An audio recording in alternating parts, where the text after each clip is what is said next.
Raseinių krašto patriotas, Lietuvos kaimo spindulys, Vosyliškio kaimo bendruomenės pirmininkas Feliksas Petrietis. Kviečiu jį viešai išdėstyti savo mintis apie Raseinių krašto sąjūdį. Gerbiamas Feliksai, prašome jums sutikiamas žodis.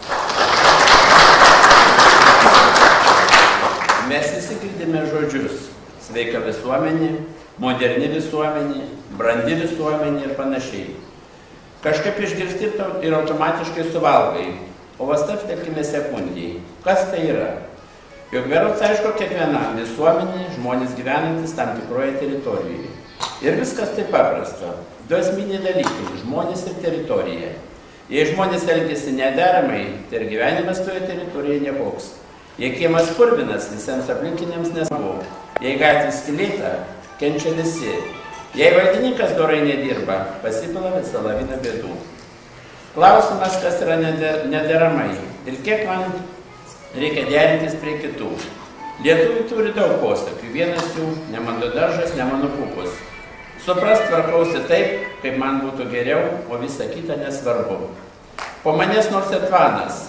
Ir arkliui aišku, kad tai ne tik šių filosofija paremta cinišku egoizmu ir tinginystė. Tai gyvenimas be atsakomybės prieš savo artimą, todėl jis neturi ateities. Ar su tokiu požiūriu pagerinsim savo gyvenimą? Kažin. O va prisiminkim, kaip mus veikia paprastas pavyzdys.